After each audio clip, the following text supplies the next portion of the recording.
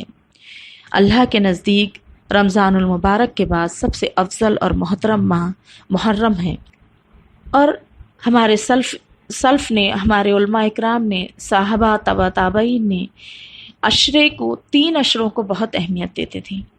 3 عشرے کون کون سے ہیں ہم دیکھتے چلیں۔ رمضان المبارک کا آخری عشرہ جس میں شب قدر آتی ہے، ذی الحجہ کا پہلا عشرہ جس کے ایام سب سے زیادہ اہمیت کے حامل ہیں، محرم کا پہلا عشرہ اور اس کی بھی بہت زیادہ اہمیت ہے۔ اس محرم میں، اس ماہ میں کثرت سے روزے رکھنا مستحب ہے، سنت ہے۔ صحیح مسلم کی حدیث ہے کہ افضل الصیام بعد رمضان شہر اللہ المحرم، رمضان کے بعد اللہ کے نزدیک سب سے زیادہ افضل روزہ محرم کے ہیں، یعنی کہ نفل روزوں میں سب سے افضل روزے محرم کے ہیں۔ نبی صلی اللہ علیہ وسلم فرماتے ہیں کہ سب سے افضل نماز، سب سے افضل صلات فرض نماز ہے، اور فرض نمازوں کے بعد سب سے افضل نماز رات کی نماز ہے، یعنی تہجد، اور فرض روزوں کے بعد سب سے افضل نفل روزے ہیں وہ محرم کے روزے ہیں۔ ہمیں چاہیے کہ اس مہینے میں ہم کثرت سے روزے رکھیں، گناہوں سے بچیں اور نیک کاموں میں سبقت حاصل کرنے کی کوشش کریں، اور زیادہ سے زیادہ ان حرمت والے مہینوں سے ہم فائدہ اٹھائیں۔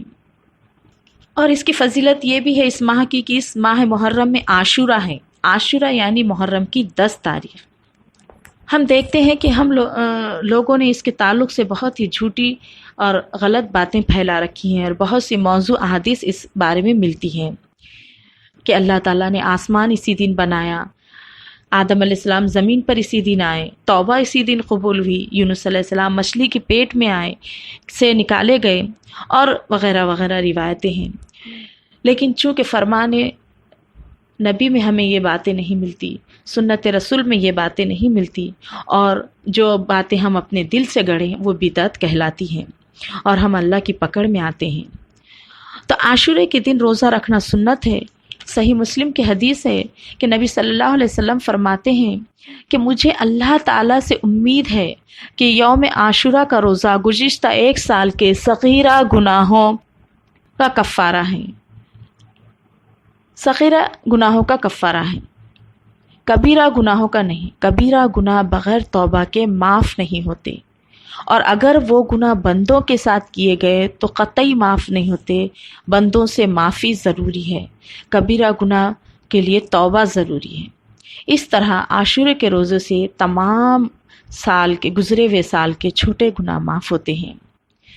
تو ہمیں چاہیے کہ ہم عاشورہ کا روزہ رکھیں اور اپنے اہل و عیال کو بھی اس کی تاکید کریں۔ اس سلسلے میں ہمیں ایک صحابیہ کا واقعہ ملتا ہے، صحیح بخاری میں ہے۔ ربیہ بنت معوذ کہتی ہیں کہ ہم خود بھی روزہ رکھتی تھیں اور اپنے بچوں کو بھی رکھواتی تھیں، اور جب وہ ضد کرتے تو انہیں کھلونے دے دیتی تاکہ وہ افطار تک کے مصروف رہیں۔ 10 محرم کے روزے کا جب نبی صلی اللہ علیہ وسلم نے حکم دیا تو اس کے متعلق بتایا گیا کہ یہود و نصارہ بھی روزہ رکھتے ہیں، تو نبی صلی اللہ علیہ وسلم نے ان کی مخالفت میں 2 روزے کہا کہ ہم 2 روزے رکھیں گے۔ اسی سلسلے میں صحیح مسلم کی ابن عباس کی حدیث ہے کہ آپ فرماتے ہیں کہ جب رسول صلی اللہ علیہ وسلم نے یوم عاشورے کا روزہ رکھا اور دوسروں کو بھی اس کا حکم دیا تو صحابہ اکرام نے عرض کیا، اے اللہ کے رسول، یہود اور نصارہ بھی اس دن کی تعظیم کرتے ہیں، اس دن روزہ رکھتے ہیں۔ تو اللہ کے رسول نے فرمایا، اگر اللہ نے چاہا تو ہم اگلے سال 9 کا بھی روزہ رکھیں گے۔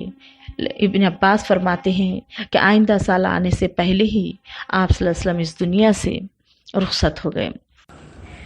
یوم عاشورہ اللہ کے عظیم دنوں میں سے ایک عظیم دن ہے، عظمت والا دن ہے، جیسا کہ اللہ تعالیٰ نے سورہ ابراہیم کی آیت نمبر 5 میں فرمایا، وَذَكِّرْهُمْ بِأَيَّامِ اللَّهِ، اور ان کو اللہ کے احسانات یاد دلا دیں۔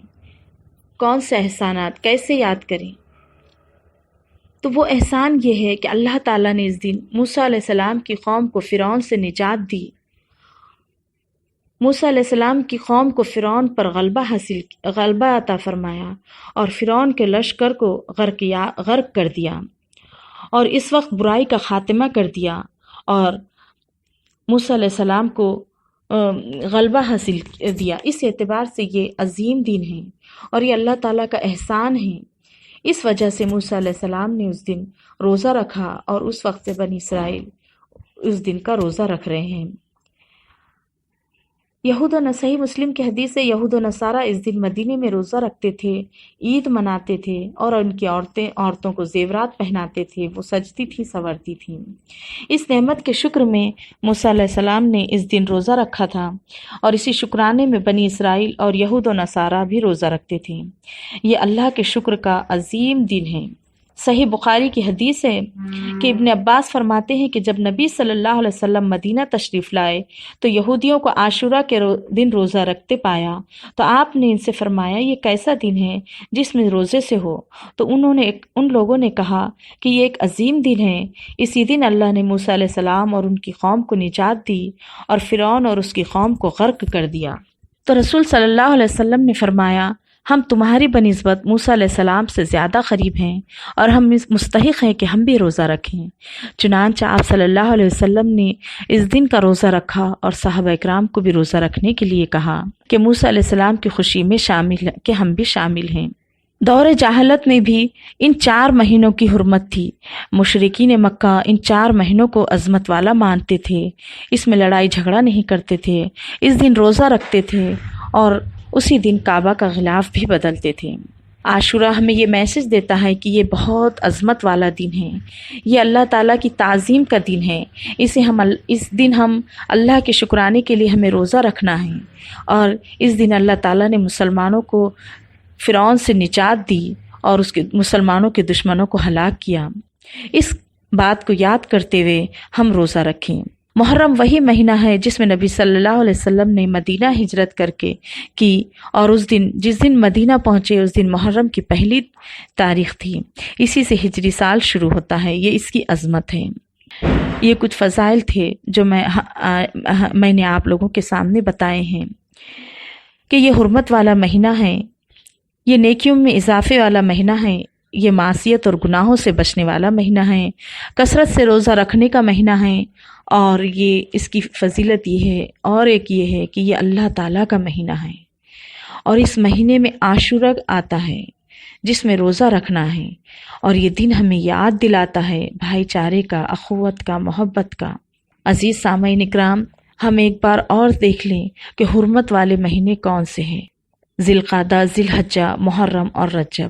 عزیز سامعین، 12 مہینوں میں سے ان 4 مہینوں کو اللہ تعالیٰ نے عظمت والا، حرمت والا بنایا ہے، اور یہ مہینے ہمیں یہ پیغام دیتے ہیں کہ ہم اپنے آپ کو برے کاموں سے روکے رکھیں، نافرمانی اور معصیت سے بچائے رکھیں اور نیکیوں کے کاموں میں اضافہ کریں اور نیکیوں کے کاموں میں ہم رغبت حاصل کریں۔ اللہ تعالیٰ سے دعا ہے کہ ہم پر حرمت والے مہینے کا فائدہ اٹھانے کی ہم کو توفیق عطا فرمائے، گناہ اور معصیت سے ہم کو بچائے۔ آمین۔ وآخر دعوانا ان الحمد للہ رب العالمین۔ جزاک اللہ خیراً کثیرا۔ شہادت حسین رضی اللہ تعالیٰ عنہ کا پیغام، یہ عنوان ہے ہماری اگلی تقریر کا، جس کے لیے میں دعوت دیتی ہوں محترمہ صبیحہ خان صاحبہ کو۔ صبیحہ خان صاحبہ معاون سیکریٹری ہیں شعبۂ خواتین مہاراشٹر کی۔ نحمد و نصلی علی رسولہ الکریم، اما بعد، فاعوذ باللہ من الشیطان الرجیم، بسم اللہ الرحمن الرحیم۔ وَكَذَلِكَ جَعَلْنَاكُمْ أُمَّةً وَسَطًا لِتَكُونُوا شُهَدَاءَ عَلَى النَّاسِ وَيَكُونَ الرَّسُولُ عَلَيْكُمْ شَهِيدًا۔ صدق اللہ العظیم۔ رب اشرح لي صدری ویسر لي امری واحلل عقدۃ من لسانی یفقهوا قولی، رب زدنی علما والحقنی بالصالحین۔ ربنا جعلنا منهم والذین قالوا ربنا الله ثم استقاموا، آمین۔ ربنا جعلنا منهم والذین آمنوا وعملوا الصالحات وتواصوا بالحق وتواصوا بالصبر، آمین۔ رب یسر ولا تعسر وتمم بالخیر، آمین یا رب العالمین، آمین۔ السلام علیکم ورحمۃ اللہ وبرکاتہ۔ اس ریاستی اجتماع میں آج مجھے جو موضوع دیا گیا ہے وہ ہے شہادت حسین رضی اللہ عنہ کا پیغام۔ میں نے سورہ البقرہ کی آیت نمبر 143 تلاوت کی۔ اس کا ترجمہ اس طرح ہے، اور اسی طرح ہم نے تمہیں امت وسط بنایا ہے تاکہ تم گواہ ہو جاؤ انسانوں پر اور رسول تم پر گواہ ہو جائیں۔ صدق اللہ العظیم۔ ماہ محرم اسلامی ہجری کیلنڈر کا پہلا مہینہ اور اسلامی سال کا آغاز ہے۔ جیسے کہ نام سے ہی واضح ہے کہ یہ 4 حرمت والے مہینوں میں سے پہلا مہینہ ہے۔ قال اللہ تعالیٰ فی القرآن الحکیم ان عدۃ الشہور عند اللہ 12 شہرا فی کتاب اللہ یوم خلق السماوات والارض منها 4 حرم۔ صدق اللہ العظیم۔ اللہ رب العالمین نے فرمایا بے شک مہینوں کی گنتی اللہ کے نزدیک 12 ہی ہیں اللہ کی کتاب میں، جس دن سے تخلیق ہوئی آسمانوں کی اور زمین کی، اور ان میں سے 4 حرمت والے مہینے ہیں۔ ان 4 حرمت والے مہینوں میں سے پہلا مہینہ محرم الحرام کا ہے، جس سے واقع کربلا کی نسبت ہوتی ہے۔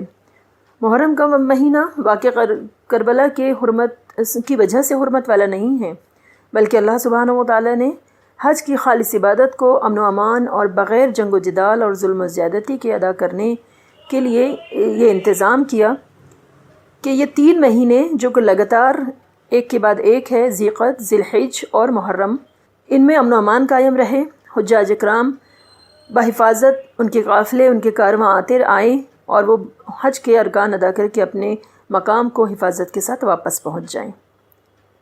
اس امن و امان کو قائم رکھنے کے لیے اللہ نے ان 3 مہینوں کو حرمت والا مہینہ بنایا، جو کہ پہلے سے ہی اللہ نے اس کو ڈکلیئر کیا ہے۔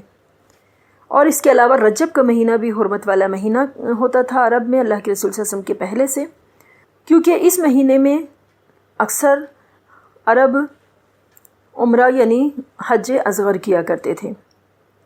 جب بھی ان میں سے ایک حرمت والا مہینہ، جس رجب کو بھی ایک حرمت والا مہینہ قرار دیا گیا۔ سانح واقع کربلا اسلامی تاریخ کے مطابق 680 عیسوی یعنی اللہ کے رسول صلی اللہ علیہ وسلم کی وصال کے تقریباً 50 سال بعد رونما ہوا۔ 9 یا 10 محرم یوم عاشوراء کے دن یہ واقعہ پیش آیا۔ عراق کے کوفہ میں کربلا کے مقام پر یہ جنگ ہوئی۔ اس میں اموی خلیفہ یزید اول یعنی حضرت امیر معاویہ کا بیٹا، ان کی بھیجی ہوئی فوج نے نواسۂ رسول صلی اللہ علیہ وسلم حضرت امام حسین رضی اللہ عنہ اور ان کے اہل خانہ کو شہید کیا۔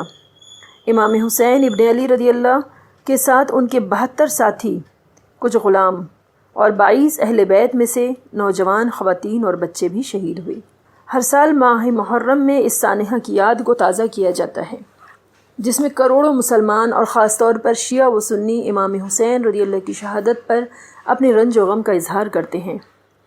ویسے تو اسلام میں صرف یہی ایک موقع نہیں ہے کہ جسے یاد رکھا جائے، بلکہ اس سے پہلے بھی رسول اللہ صلی اللہ علیہ وسلم، خلفائے اربعہ اور خلفائے راشدین کے دور میں بڑے بڑے غزوات و سرایات ہو چکے ہیں، جو اسلام کے لیے اور تبلیغ اسلام کے لیے اور اسلام کے معاشرے کی اشاعت کے لیے ایک ٹرننگ پوائنٹ کا مقام رکھتے ہیں۔ ان عظیم فتوحات کو ہم فراموش نہیں کر سکتے، جس میں بہت سی عظیم شخصیات اور بڑے ہی جلیل القدر صحابہ کرام اور اہل بیت شہید ہوئے۔ اگر ہم اس تاریخ کو فراموش کرتے ہیں تو یہ اس کے ساتھ ناانصافی ہوگی۔ کربلا کے سانحہ سے پہلے ایسے بہت سے جنگیں ہوئی جن میں بڑی تعداد میں اصحاب رسول صلی اللہ علیہ وسلم، حفاظ کرام بھی شہید ہوئے، لیکن یہ ہماری بدقسمتی ہے کہ صرف واقع کربلا کی یاد کو تازہ رکھا گیا۔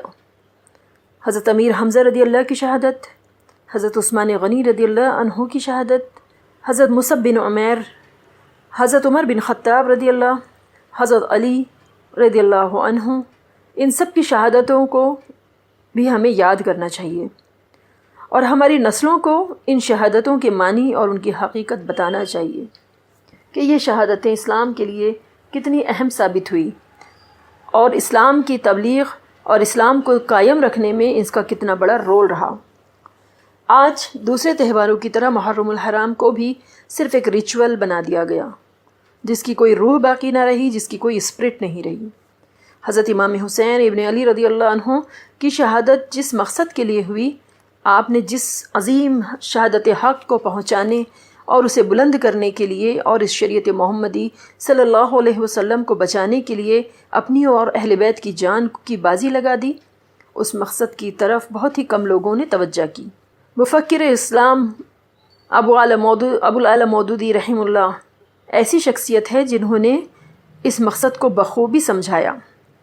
ہم نے بہت سے علماء کا کی تحریر کو مطالعہ کیا، بہت سے لیکچر سنے آج تک جو محرم الحرام پر اور شہادت حسین پر دیے گئے، لیکن الحمدللہ مولانا مودودی رحمہ اللہ کی فکر اور آپ کا جو تجزیہ ہے امام حسین رضی اللہ کی شہادت کے مقصد کے پیچھے، اس سے بہتر مجھے کوئی آرٹیکل یا کوئی لیکچر یا کوئی کتاب نہیں ملی الحمدللہ۔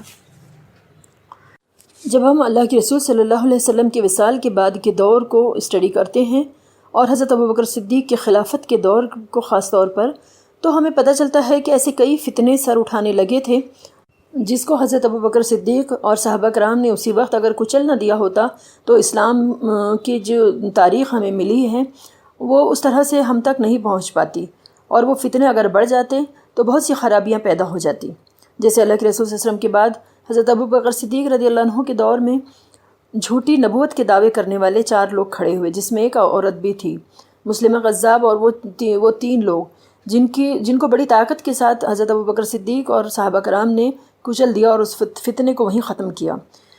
اس کے بعد میں حضرت عثمان غنی رضی اللہ عنہ کا دور دیکھتے ہیں، جہاں پر بلوائیوں نے اور خارجیوں نے جو فتنہ شروع کیا تھا، اور حضرت علی کے بہت قریبی اور حضرت علی کے ماننے والے بن کر، اور شیعہ علی کے نام سے جو ایک گروہ اٹھا، اور اس نے جس طرح سے فتنہ برپا کیا اور جس طرح سے حضرت عثمان غنی رضی اللہ عنہ کے خلاف ماحول بنایا گیا اور یہاں تک کہ آپ کو شہید کر دیا گیا، یہ فتنہ بہت دور تک چلا۔ اور اسی طرح جنگ صفین، جنگ جمل بھی ہوئی۔ حضرت علی رضی اللہ عنہ کی شہادت کے بعد میں حضرت امام حسن کو بھی خلافت دی گئی اور آپ نے اس کا حق بخوبی ادا کیا۔ اور اس کے بعد میں جب خلافت کا وقت آیا تو حضرت علی سے پوچھا گیا تھا کہ آپ اپنے بعد کس کو نامزد کرنا چاہیں گے، تو حضرت علی رضی اللہ نے فرمایا کہ میں نہ کسی کا نام لوں گا، نہ کسی نام کے لیے میں انکار کروں گا، یعنی آپ لوگ اپنے مشورے سے جسے بھی نامزد کرنا چاہیں اسے خلیفہ مقرر کر لیں۔ یعنی یہاں تک کہ خلافت کا دور بہترین طریقے سے چلتا رہا اور خلافت نبوی کی طرح ہی چلتی رہی۔ جب خلافت امیوں کے ہاتھوں میں گئی اور حضرت امیر معاویہ رضی اللہ عنہ کو خلیفہ بننے کا موقع آیا تو یہ خلافت نہ رہی بلکہ ملوکیت میں تبدیل ہو گئی۔ امی فرمان رواؤں کی حکومت حقیقت میں خلافت ہی نہ تھی، اگرچہ ان کی بہت کانسٹیٹیوشن یا ان کی حکومت کے تمام کام میں قانون اسلام ہی کا رول تھا، لیکن دستور سے اسلامی اصولوں کو انہوں نے توڑ دیا تھا۔ نیز ان کی حکومت اپنی روح میں اسلام کی روح سے بہت زیادہ ہٹی ہوئی تھی۔ اس فرق کو ان کی حکومت کے آغاز ہی میں محسوس کر لیا گیا تھا۔ چنانچہ اس حکومت کے بانی امیر معاویہ کا اپنا یہ قول بھی تھا کہ آپ ذاتی طور پر خود کہتے تھے انا اول الملوک، میں سب سے پہلا بادشاہ ہوں۔ اور جس وقت امیر معاویہ نے اپنے بیٹے یزید اول کو ولی عہد مقرر کیا تو اس وقت حضرت ابوبکر صدیق رضی اللہ عنہ کے صاحبزادے حضرت عبد الرحمن رضی اللہ نے اٹھ کر برملا کہا کہ یہ تو قیصریت ہے کہ جب قیصر مرا تو اب اس کا بیٹا قیصر ہو گیا۔ اسلامی معاشرے میں یزید کی حیثیت کیا تھی؟ اگر ہم اس کے کردار کو دیکھتے ہیں تو اسلامی معاشرے میں امام حسین رضی اللہ کو جو مقام تھا اس کے مقابلے میں یزید پر کسی کی بھی نگاہ نہ پڑتی تھی، اور وہ مسلمانوں کی نظر میں بالکل بے حیثیت تھا۔ یعنی اموی دور در حقیقت فتنے کا دور تھا۔ مسلمان اس وقت سخت انتشار ذہنی میں مبتلا ہو گئے تھے۔ یہ فیصلہ کرنا مشکل ہے کہ اس وقت عملاً مسلمانوں کا حقیقی لیڈر کون تھا۔ یہ بات بالکل واضح ہے کہ یزید کا سیاسی اثر جو کچھ بھی تھا صرف اس بنا پر تھا کہ اس کے پاس طاقت تھی، اور اس کے والد نے ایک مضبوط سلطنت قائم کرنے کے بعد اسے اپنا ولی عہد بنایا تھا۔ اگر یہ بات نہ ہوتی اور یزید عام مسلمانوں کی صف میں شامل ہوتا تو شاید آخری شخص ہوتا جس پر لیڈرشپ کے لیے مسلمانوں کی نگاہ انتخاب پڑ سکتی تھی۔ اس کے برعکس حضرت حسین ابن علی رضی اللہ عنہ اس وقت امت کے نمایاں آدمی تھے، اور یہ بھی یقینی تھا کہ اگر مشورے سے انتخاب ہوتا تو سب سے زیادہ ووٹ آپ کے حق میں ہی پڑتے۔ مولانا مودودی رحمہ اللہ فرماتے ہیں کہ اگر حکومت مسلمانوں کے ہاتھ میں ہو اور غیر اسلامی طریقے سے چلائی جا رہی ہو تو مسلمانوں کو سخت الجھن پیش آتی ہے۔ قوم مسلمان ہے، حکومت مسلمانوں کے ہاتھوں میں ہے، مگر چلائی جا رہی ہے غیر اسلامی طریقے سے، تو اس حالت میں ایک مسلمان کیا کرے؟ اگر ہم حضرت امام حسین رضی اللہ عنہ کی شخصیت پر غور کریں تو ہمیں پتہ چلتا ہے کہ یہ وہ شخصیت تھی جس نے پرورش اپنے نانا حضرت محمد صلی اللہ علیہ وسلم کی گود میں پائی، صحابہ کرام اور خلفائے راشدین کے ساتھ تربیت پائی، اور اس طرح سے ایک ایسی مضبوط شخصیت اور ایسی دور اندیش شخصیت جنہوں نے آثار کو بھانپ لیا تھا کہ حضرت امیر معاویہ رضی اللہ عنہ کے بعد میں یزید اول کے ہاتھ میں خلافت یا حکومت جانے کا مطلب کیا ہو سکتا ہے اور ہوا کس رخ کو جا رہی ہے۔ حضرت ابوبکر رضی اللہ سے لے کر امیر معاویہ رضی اللہ عنہ تک 50 برس کی پوری تاریخ اس بات کی گواہ ہے کہ حکومت حاصل کرنے کے لیے لڑنا اور کشت و خون کرنا ہرگز بھی صحابہ کرام کا مسلک نہ تھا۔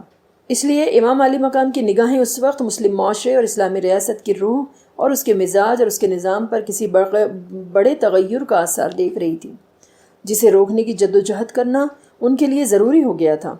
حتیٰ کہ اس راہ میں لڑنے کی نوبت بھی آ جائے تو نہ صرف جائز بلکہ فرض سمجھتے ہوئے لڑنا ہے۔ ریاست کے مزاج اور مقصد اور دستور میں جو تبدیلی ہو رہی تھی یہ بہت بڑا چینج تھا۔ یہ وہ تغیر تھا کہ ظاہر ہے لوگوں نے اپنا دین نہیں بدل دیا تھا، حکمرانوں سمیت سب لوگ اللہ اور رسول اور قرآن کو اسی طرح مان رہے تھے جس طرح اللہ کے رسول کے وقت مانا جاتا تھا۔ مملکت کا قانون بھی نہیں بدلا تھا، عدالتوں میں قرآن اور سنت ہی کے مطابق تمام معاملات کے فیصلے بنی امیہ کی حکومت میں بھی ہو رہے تھے، جس طرح ان کے برسر اقتدار آنے سے پہلے ہوا کرتے تھے۔ بلکہ قانون میں تغیر تو 19ویں صدی عیسوی سے پہلے دنیا کی مسلم حکومتوں میں سے کسی کے دور میں نہیں آیا۔ بعض لوگ یزید کی شخصی کردار کو بہت نمایاں کر کے پیش کرتے ہیں، جس سے یہ عام غلط فہمی پیدا ہوتی ہے کہ وہ تغیر جسے روکنے کے لیے امام علی کھڑے ہوئے تھے بس یہ تھا کہ وہ ایک برے شخص کے ہاتھ میں اقتدار چلا گیا تھا۔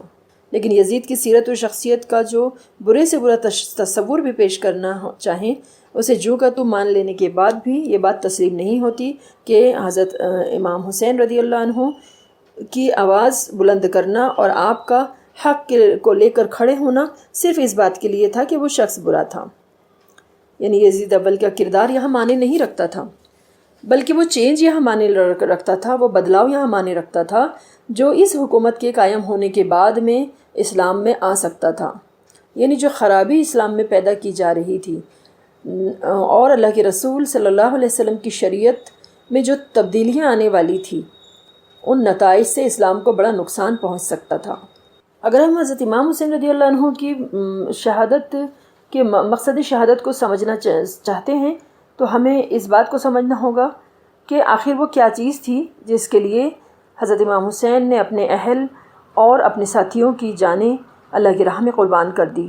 رسول اللہ صلی اللہ علیہ وسلم اور خلفائے راشدین کی سربراہی میں ریاست کا جو نظام 40 سال تک چلتا رہا اس کے دستور کی بنیادی خصوصیات آخر کیا تھی، اور یزید کی ولی عہدی سے مسلمانوں میں جس دوسرے نظام ریاست کا آغاز ہونے والا تھا اس کے اندر کیا خصوصیات دولت بنی امیہ و بنی عباس اور بعد کی بادشاہوں میں ظاہر ہوئی۔ اسی تقابل سے ہم یہ جان سکتے ہیں کہ یہ ہوا کس رخ پر جا رہی تھی، اور اسی سے ہم یہ سمجھ سکتے ہیں کہ جس شخص نے رسول اللہ صلی اللہ علیہ وسلم، سیدہ فاطمہ رضی اللہ عنہا اور حضرت علی رضی اللہ عنہ کی آغوش میں تربیت پائی تھی اور جس نے صحابہ رسول کی بہترین سوسائٹی میں اپنا بچپن گزارا تھا، وہ کیوں کر اس نقطۂ انحراف کے سامنے آتے ہی اور اس رخ کو مڑتے دیکھ کر ہی ایک دم کھڑے ہو گئے، اور کیوں انہوں نے اس بات کی پرواہ نہ کی کہ اس رخ کو موڑنے کے لیے ان کے آگے ڈٹنا کا نتیجہ بھی کیا ہوگا۔ اسلامی ریاست کی اولین خصوصیت یہ تھی کہ اس میں صرف زبان ہی سے یہ نہیں کہا جاتا تھا بلکہ سچے دل سے یہ مانا بھی جاتا تھا اور عملی رویے سے اس عقیدے یقین کا پورا ثبوت دیا جاتا تھا کہ یہ ملک اللہ کا ہے، باشندے اللہ کی رعیت ہے اور حکومت اس رعیت کے معاملے میں اللہ کے سامنے جواب دہ ہے۔ حکومت اس رعیت کی مالک نہیں ہے اور رعیت اس کے غلام نہیں ہے۔ حکمرانوں کا کام سب سے پہلے اپنی گردن میں اللہ کی بندگی اور غلامی کا قلاوہ ڈالنا ہے، پھر یہ ان کی ذمہ داری ہے کہ اللہ کی رعیت پر اس کا قانون نافذ کریں۔ لیکن یزید کی ولی عہدی سے جس انسانی بادشاہی کا مسلمانوں میں آغاز ہوا اس میں اللہ کی بادشاہی کا تصور صرف زبانی اعتراف تک محدود ہو گیا۔ عملاً اس نے وہی رویہ اختیار کیا جو ہمیشہ سے ہر انسانی بادشاہ کرتے ہیں، یعنی ملک بادشاہ اور شاہی خاندان کا ہے اور وہ رعیت کی جان مال آبرو ہر چیز کا مالک ہے۔ اللہ کا قانون ان بادشاہوں میں نافذ ہوا بھی تو صرف عوام پر ہوا، بادشاہ اور ان کے خاندان اور عمرہ اور حکام زیادہ تر اس سے مستثنی ہی رہے۔ حضرت امیر معاویہ رضی اللہ کے دور سے ہی جو تبدیلی آئی تھی اور خلافت کو چھوڑ کر جس طرح ملوکیت کی طرف یہ حکومت جا رہی تھی اس میں سب سے پہلی چیز اللہ کے دین کی تبلیغ، اس کی اشاعت میں رکاوٹیں شروع ہو گئی۔ امر بالمعروف اور نہیں انل منکر کا جو فریضہ اللہ نے اپنے رسولوں پر اور تمام امت مسلمہ پر ڈالا تھا اس میں کمی آ گئی اور اسے بخوبی انجام دینے والوں کے لیے بھی رکاوٹیں پیدا کرنی شروع ہو گئی اور بھلائیاں کم اور برائیاں زیادہ پھیلنے لگی۔ بھلائیوں کے فروغ اور برائیوں کو روک تھام کی اشاعت دین اور علوم اسلام کی تحقیق و تدوین کے لیے جن اللہ کے بندوں نے کام کیا انہیں حکومتوں سے مدد ملنی تو درکنار، اکثر وہ حکمرانوں کے غضب میں گرفتار ہونے لگے۔ اس طرح مزاحمتیں، اس طرح رکاوٹیں اللہ کے دین کی تبلیغ میں کھڑی کی جانے لگی اور اللہ کے دین کو پھیلنے سے اور اس کی وسعت سے روکا جانے لگا۔ اسلامی ریاست کی روح تقویٰ اور خدا ترسی اور پرہیزگاری کی روح تھی، جس کا سب سے بڑا مظہر خود ریاست کا سربراہ ہوتا تھا۔ حکومت کے عمال اور قاضی اور سپہ سالار سب اس روح سے شرسار ہوتے تھے اور پھر اسی روح سے پورے معاشرے کو سرشار کیا جاتا تھا۔ لیکن بادشاہی کی راہ پڑتے ہی مسلمانوں کی حکومتیں اور ان کے حکمرانوں نے قیصر و کسریٰ کے رنگ ڈھنگ اختیار کر لیے۔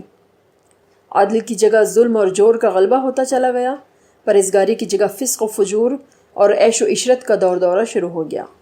حرام اور حلال کی تمیز سے حکمرانوں کی سیرت و کردار خالی ہوتے چلے گئے۔ سیاست کا رشتہ اخلاق سے ٹوٹتا چلا گیا۔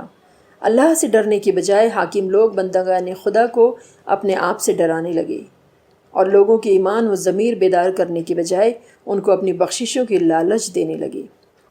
ان سب حالات کو دیکھتے ہوئے حضرت امام حسین رضی اللہ عنہ کا کردار جس طرح تھا، آپ نے اس خلافت نبوی کے طریقے کو بدلتے ہوئے دیکھا اور آپ نے یہ آواز بلند کی اور آپ اپنے اہل خانہ کے ساتھ، اہل بیت کے ساتھ اس جنگ میں کود گئے کہ میں اپنے نانا کی لائی ہوئی شریعت کو مٹنے نہیں دوں گا۔ اگر آپ یہ کوشش نہ کرتے تو ہمارے پاس آج اسلام اس اصلی حالت میں نہ ہوتا، آج ہمارے پاس اسلامی شریعت اس اصلی حالت میں نہ ہوتی اور اسلامی تاریخ کو شاید مٹا دیا جاتا۔ یہ تو وہ نکات تھے جن سے ہم نے حضرت امام حسین رضی اللہ کی شہادت کا مقصد سمجھا۔ اب ہم دیکھتے ہیں کہ حضرت امام حسین رضی اللہ عنہ کی شہادت کا پیغام ہمارے لیے کیا ہے، اس شہادت میں ہمارے لیے کیا میسج چھپا ہوا ہے۔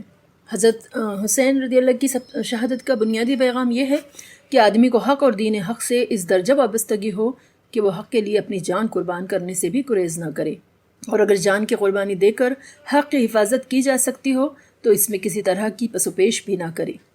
یزید کی بیعت کے وقت جو صورتحال تھی اس سے صاف ظاہر ہو رہا تھا کہ اسلامی نظام حکومت اپنی ڈگر سے ہٹ رہا ہے۔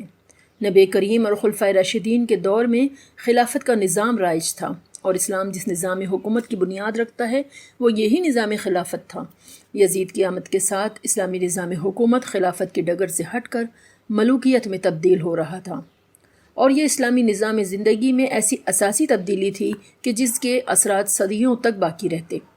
بنو امیہ، بنو عباسیہ اور خود ہندوستانی مغلوں نے بھی ملوکیت ہی کے نظام کو چلایا۔ چونکہ ملوکیت خلافت کی ضد ہے، اس لیے ملوکیت کی آمد کے ساتھ مسلم معاشرہ تبدیل ہو گیا۔ خلافت و ملوکیت ایک دوسرے سے بالکل مختلف ہیں۔ خلافت میں امیر المومنین کا طرز زندگی ایک عام رعایا کی طرح ہوتا ہے، لیکن ملوکیت میں شاہانہ ٹھاٹ باٹ ہوتے ہیں۔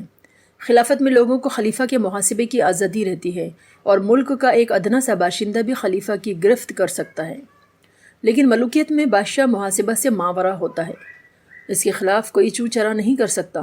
خلافت میں سارے اجتماعی معاملات شورائی نظام کے تحت چلتے ہیں، خلیفہ منمانی نہیں کر سکتا، لیکن ملوکیت میں بادشاہ خود مختار ہوتا ہے، سارے فیصلے اپنی انفرادی رائے سے نافذ کرتا ہے۔ خلافت میں سارے معاملات کتاب و سنت کے مطابق طے کیے جاتے ہیں، جبکہ ملوکیت میں ساری چیزیں بادشاہ کے ارد گرد گھومتی ہیں۔ خلافت میں بیت المال رعایا کی امانت ہے جس کا خلیفہ محض نگراں ہوتا ہے، ملوکیت میں بیت المال بادشاہ کا ذاتی خزانہ بن جاتا ہے۔ خلافت میں خلیفہ تقویٰ اور عبادت کے اونچے معیار پر ہوتا ہے، جبکہ ملوکیت میں اقتدار کا نشہ سوار رہتا ہے اور بادشاہ اقتدار کے نشے میں احکام الہی کو بھی پامال کرتا رہتا ہے۔ خلافت میں عدلیہ پوری طرح آزاد ہوتی ہے، حکومت کے دباؤ سے آزاد ہوتی ہے، لیکن ملوکیت میں عدلیہ کو کوئی آزادی نہیں رہتی۔ خلافت و ملوکیت کے اس فرق سے اندازہ کیا جا سکتا ہے کہ یزید کا اقتدار پر آنا کیسی خطرناک تبدیلی کا پیش خیمہ تھا۔ اسلامی نظام زندگی بالکل الٹ کر رکھ دیا جا رہا تھا۔ واقعہ یہ ہے کہ اگر حضرت سیدنا حسین رضی اللہ عنہ نے جان کی قربانی نہ دی ہوئی ہوتی اور بیعت کر لی ہوتی یزید اول سے، تو اسلامی خلافت کے تصور کا کتابوں میں محفوظ رہنا بھی مشکل تھا۔ حضرت حسین رضی اللہ عنہ جانتے تھے کہ اس وقت ملوکیت کی خلافت کرنا اور اس کے آگے ڈٹے رہنا وقت کا تقاضا ہے، اس لیے انہوں نے اپنی جان کی قربانی دینے سے گریز نہیں کیا۔ بیعت یزید کے وقت کیا صورتحال تھی اور حضرت حسین نے یہ اقدام جہاد کیوں اٹھایا، اس کا اندازہ ہم آپ کے اس خطبے سے لگا سکتے ہیں۔ آپ نے لوگوں کو جمع کیا، اس وقت فرمایا، رسول اللہ صلی اللہ علیہ وسلم نے فرمایا ہے کہ جس نے ظالم محرمات الہی کو حلال کرنے والے سنت رسول کی مخالفت اور خدا کے بندوں پر گناہ اور زیادتی کے ساتھ حکومت کرنے والے بادشاہ کو دیکھا اور اس کو قولاً و عملاً غیرت نہ آئی، تو خدا کو پورا حق ہے کہ وہ بادشاہ کی بجائے ایسے لوگوں کو پہلے دوزخ میں ڈال دے۔ لوگوں خبردار ہو جاؤ، ان لوگوں نے شیطان کی اطاعت اختیار کی ہے، رحمان کی اطاعت کو چھوڑ دیا ہے۔ ملک میں فساد پھیلایا جا رہا ہے، حدود الہی کو پامال کیا جا رہا ہے، خدا کی حلال کی ہوئی چیزوں کو حرام اور حرام کی ہوئی چیزوں کو حلال ٹھہرایا جا رہا ہے، مال غنیمت میں اپنا حصہ زیادہ لیا جا رہا ہے اور عوام کے حصے کو ختم کر دیا جا رہا ہے۔ اس لیے مجھ کو غیرت آنے کا زیادہ حق ہے۔ اس خطبے کا حوالہ ابن الاسیر بحوالہ سیرت صحابہ سے ہے۔ اس خطبے کے ایک ایک لفظ سے غیرت اسلامی جھلکتی ہے اور حفاظت حق کا وہ جذبہ ظاہر ہوتا ہے جس کے تحت حضرت حسین رضی اللہ عنہ نے جان کی بھی پرواہ نہ کی۔ حضرت حسین رضی اللہ کی شہادت سے ہمیں ایک دوسرا سبق یہ بھی ملتا ہے کہ مومن کو نامساعد اور ناموافق حالات میں بھی حق پر جمے رہنا چاہیے اور حق سے وابستگی میں کمزوری آنے نہیں دینا چاہیے۔ لوگ عام طور پر موافق حالات میں تو حق کو اپناتے ہیں، لیکن جب نامساعد حالات کا سامنا ہوتا ہے تو ان کے لیے حق اور دین پر جمے رہنا دشوار ہو جاتا ہے۔ پھر وہ باطل سے سمجھوتا کرنے میں ہی اپنی عافیت سمجھنے لگتے ہیں۔ موافق حالات میں دین پر جمے رہنا کوئی کمال نہیں، کمال تو یہ ہے کہ ناموافق حالات میں بھی دین کا دامن ہاتھ سے نہ جانے پائے۔ شہادت حسین کا تیسرا سبق ہمیں یہ ملتا ہے اور تیسرا پیغام یعنی ہمیں یہ ملتا ہے کہ مومن کو مخالفانہ ماحول سے متاثر نہیں ہونا چاہیے۔ بیعت یزید کے وقت بیشتر لوگ خوف کے مارے سکونت اختیار کر گئے تھے، ماحول بالکل مخالفانہ تھا، لیکن حضرت امام حسین نے اس کی پرواہ نہ کی۔ جس طرح ابراہیم علیہ السلام نے اور دوسرے انبیاء اکرام نے انتہائی مخالفانہ ماحول میں توحید کا نعرہ بلند کیا، اور خود نبی کریم صلی اللہ علیہ وسلم بھی مکہ کے مخالفانہ ماحول میں حق پر جمے رہے، کیونکہ اللہ رب العالمین نے فرمایا ہے فَلَا تَخْشَوْهُمْ وَاخْشَوْنِي وَلِأُتِمَّ نِعْمَتِي عَلَيْكُمْ وَلَعَلَّكُمْ تَهْتَدُونَ، یعنی تم ان سے مت ڈرو بلکہ تم مجھ سے ڈرو تاکہ میں تم پر اپنی نعمتیں تمام کر دوں اور تاکہ تم ہدایت پا جاؤ۔ یہ حق و باطل کی جنگ میں بہت ضروری ہے کہ اقتدار حکومتوں سے اور طاقتوں سے ڈرنے کی بجائے ہم اللہ سے ڈریں اور اللہ کی راہ میں ڈٹ کر کھڑے رہیں۔ شہادت حسین رضی اللہ کا ایک پیغام یہ بھی ہے کہ مومن کو حق کے دفاع اور تحفظ کے لیے ظاہری اسباب پر بھروسہ نہ کرنا چاہیے بلکہ اللہ پر توکل کرنا چاہیے۔ حق کی آواز اٹھانے کے لیے کبھی بھی ظاہری اسباب، تعداد اور اسلحہ سے مروب نہیں ہوا گیا۔ حضرت حسین رضی اللہ باوجود اس کے کہ ان کے حامیوں کی تعداد کم تھی، ان کے پاس اسباب بھی کم تھے، لیکن وہ دشمن کے اسباب و وسائل سے مرعوب نہیں ہوئے۔ جنگ بدر میں حضور صلی اللہ علیہ وسلم کا طرز عمل بھی یہی تھا۔ ہر زمانے میں اہل حق نے بے سر و سامانی کے عالم میں ہی حق کا دفاع کیا ہے۔ نیز حضرت حسین رضی اللہ عنہ کے واقعے سے بھی ہمیں اس کا یہ ظاہر ہوتا ہے کہ کامیابی و ناکامی کا تعلق ظاہری فتح و شکست سے نہیں، اصل چیز مقصد میں کامیابی ہے، چاہے وہ لڑتے لڑتے جان دینے سے کیوں نہ حاصل ہو جائے۔ حضرت حسین ابن علی رضی اللہ عنہ شہید ہوئے، یزیدی فوج کو بظاہر فتح حاصل ہوئی، لیکن حقیقی کامیابی حضرت حسین رضی اللہ کی ہی ہوئی۔ جس مقصد کے لیے آپ اٹھے اور اپنی جانیں قربان کر دی، آپ اس مقصد میں کامیاب ہوئے۔ یہی وجہ ہے کہ آج فضا میں دن رات اس کامیابی کی اور اس شہادت حق کی آواز بلند ہے اور ساری کائنات اسے سن رہی ہے۔ اشہد ان لا الہ الا اللہ واشہد ان محمد رسول اللہ صلی اللہ علیہ وسلم۔ حضرت حسین رضی اللہ کی شہادت کا پیغام اگر ہم دیکھنا چاہیں تو سب سے اہم اور سب سے مجموعی پیغام جو ہے وہ ہے شہادت حق کو بلند کرنا۔ وہ شہادت جو ہم پر کھل گئی، جو ہم پر واضح ہو گئی، اس حق کو، اس کی گواہی کو دوسروں تک پہنچانا۔ قال اللہ تعالیٰ فی القرآن المجید یا ایھا الذین آمنوا کونوا قوامین للہ شہداء بالقسط سورۃ المائدہ آیت نمبر 8۔ اے لوگو جو ایمان لا چکے ہو، یقین کر چکے ہو کہ اللہ تمہارا رب ہے، تم کھڑے ہو جاؤ اللہ کے لیے گواہی دینے کے لیے انصاف کے ساتھ۔ اور یہ حکم رسولوں، نبیوں، صحابہ کرام اور اس کے بعد امت خیر، امت مسلمہ پر ہے۔ اور یہ حکم تاکیدی حکم ہے، یہ نرا حکم نہیں ہے، کیونکہ اس کے انجام نہ دینے والوں کے لیے بڑی وعیدیں آئی ہیں۔ اللہ رب العالمین فرماتے ہیں وَمَنْ أَظْلَمُ مِمَّنْ كَتَمَ شَهَادَةً عِنْدَهُ مِنَ اللَّهِ، سورہ البقرہ آیت نمبر 140۔ اس سے بڑا ظالم کون ہوگا جس نے اس شہادت کو، اس گمراہی کو چھپایا جو اللہ کی طرف سے اس کے پاس آ چکی۔ پھر اللہ تعالیٰ نے یہ بھی بتا دیا کہ اس فرض کو انجام نہ دینے والوں کا نتیجہ کیا ہوا۔ ہم سے پہلے یہود اس بڑی ذمہ داری کے ساتھ اٹھائے گئے، لیکن جب انہوں نے اس ذمہ داری کو بالائے طاق رکھ دیا اور اس شہادت حق کی گواہی نہیں دے سکے، تو اللہ رب العالمین نے انہیں ایسا بنا دیا کہ بقول اللہ ضربت علیہم الذلۃ والمسکنۃ وباءوا بغضب من اللہ، کہ اللہ رب العالمین نے ان پر ذلت اور رسوائی کو ڈال دیا، ان پر ذلت اور مسکنت چسپاں کر دی گئی، اور وہ لوٹے تو اللہ کے غضب کے ساتھ۔ یہ شہادت حق کی ذمہ داری ہی تھی جس کے لیے حضرت امام حسین رضی اللہ عنہ کھڑے ہوئے، اور آپ نے اس باطل کو روکنے کی بھرپور کوشش کی۔ یہ شہادت حق جس کی ذمہ داری ہم پر، آپ پر بھی ڈالی گئی ہے۔ اس سے مراد یہ ہے کہ جو حق آپ کے پاس آ گیا ہے، جو صداقت آپ پر واضح ہو گئی ہے، انسان کے لیے فلاح و نجات کا ایک ہی راہ جو آپ کو دکھائی گئی ہے، آپ دنیا کے سامنے اس حق کو، اس صداقت کو واضح طور پر کھلا کھلا رکھ دیں۔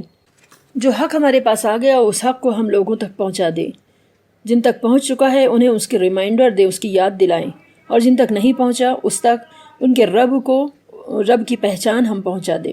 اور یہ سب سے پہلے ہم پر لاگو ہوتی ہے کہ صرف ہم قولاً نہیں بلکہ عملاً اس گواہی کو دیں۔